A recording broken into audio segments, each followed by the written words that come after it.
আমার প্রতিটা মোনাজাতে আমার একটাই চাওয়া, জানি আমি একজন ভালো মনের মানুষ পাই, যে নাকি আমাকে একটু ভালোবাসবে, একটু সুন্দর করে কথা বলবে।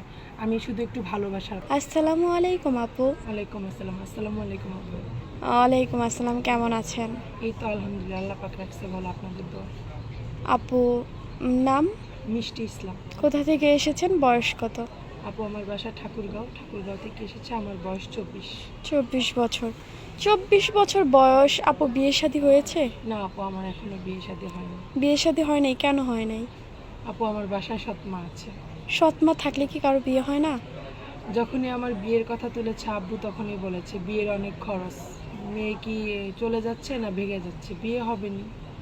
মানে এই কথা বলে বিয়ে দিত না? এর জন্য কিন্তু আমার জানা মতে তো সৎমারা তাড়াতাড়ি মেয়ে বিয়ে দিয়ে বিদায় করতে চায়। আমি তো বিদায়ী ছিলাম আপু, আমি তো আর ওনার কাছে ছিলাম না, আমি মাদ্রাসায় থেকে লেখাপড়া করেছি। মাদ্রাসায় পড়াশোনা করেছেন, এখন কার কাছে আছেন?